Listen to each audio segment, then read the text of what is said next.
In our previous videos, we've sketched polynomials of degree 2 and 3, a quadratic and a cubic. Now let's sketch a fourth degree polynomial, a quartic. So here it is. Here's what we want to sketch. We know we have to take two derivatives to sketch things out, so I already computed those. We want to find critical points and points of inflection, so let's set these two equal to 0. But before we do that, let's look how to factor this. We can factor out 12x from each term here to get 12x times x squared minus 2x plus 1. And x squared minus 2x plus 1, that's just x minus 1 quantity squared. And so we see that we get two critical points. We see that x is equal to 0 is a critical point, and x is equal to 1 is a critical point. Okay, now let's look for points of inflection, which could happen when a second derivative is equal to 0. Again, we can factor out here, factor out 12. So 12 times 3x squared minus 4x plus 1.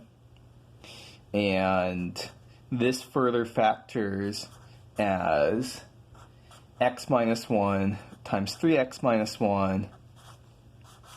And so we want to set that equal to 0. And we see that we get our points of inflection, or possible. It won't actually be a point of inflection until we check that to see the sign of the second derivative changes there. At x is equal to 1 and x is equal to 1/3. Okay, so we have found our critical points and possible points of inflection. So let's make a sign chart now.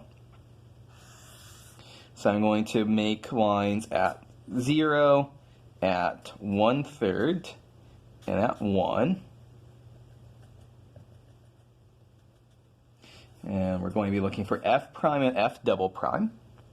So let's think about what the signs are of f prime and f double prime on different intervals here. So when x is less than 0, 12x is negative, x minus 1 is positive. So f prime is negative when x is less than 0. When x is between 0 and 1, in here, 12x is positive. X minus 1 squared, that's going to be something negative squared, but it gets squared, so it's positive. So positive times positive, sorry, negative, positive times positive gives us positive all the way through there. And if x is bigger than 1, positive times positive gives us something positive. Okay, now let's think about the second derivative. So here we're breaking this up at 1/3 at 1. So less than a third, x minus 1 and 3x minus 1, those are both going to be negative. So when we multiply them together, we get something positive. When x is between 1/3 and 1, x minus 1 will be negative, 3x minus 1 will be positive. So positive times negative is negative. And if we have x is something bigger than 1, both of these are going to be positive. So positive times positive is positive. So at this point, we see that we can pull out our sign chart from before in order to plot in what each of those chunks looks like. We'll be using this soon enough. Also, it's worth just noting here, what do we have here that, so at 1 and 1/3, at 1/3 the second derivative changes from plus to minus, at 1 it changes from minus to plus. So these are both points of inflection. And also, we should classify the critical points here. X is equal to 0. At x is equal to 0, we see the second derivative is positive, and the first derivative goes from from negative to positive, and so this is a local min. However, when x is equal to 1, the second derivative is 0, and we see, so the second derivative test fails, and we see on both sides the first derivative is positive. So x is equal to 1 is not an extreme point. It's not a local min or a max. Okay, so at this point, I think we have enough information that we can get down to business of sketching things. Let's just write down some values for us to use. F of 0 is 1. F of 1/3 is 38 over 27. F of 1 is equal to 2. Okay, so let's make some tick marks here for us to use. And also it's worth noting here that we should think about the limits as x goes to infinity and minus infinity of f of x.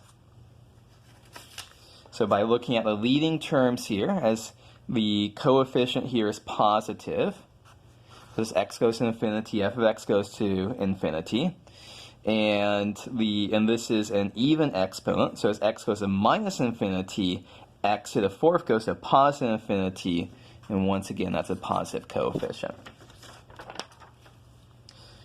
Okay, so let's plop down some points here. F of 0 is 1. F of 1/3, so let's see, f of 1 is 2. And f of 1/3 is 38 over 27. Something like that I think will be the case. And let's see if we can put our pieces together here. So between 0 and 1/3, it's increasing and concave up. So it needs to look like this. Between 0 and 1/3. Now, between 1/3 and 1, it's increasing but concave down. So it's going to look like this.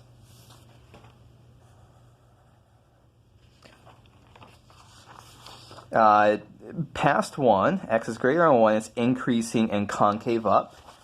So once again, it looks like that. And less than 0, it's decreasing but concave up. So decreasing and concave up means it looks like this. So here is our graph, a nice pretty graph of f of x. Let's just kind of check that everything here makes sense. So we said that x equals 0 is the local minimum. We can see that in the graph.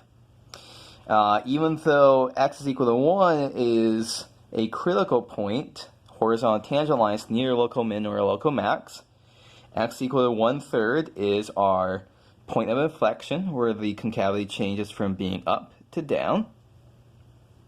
And then, but again, x equal to 1 is a point of inflection because the concavity is changing from down to up. And these two limits as x goes to infinity, those both check out. So everything looks on the up and up here.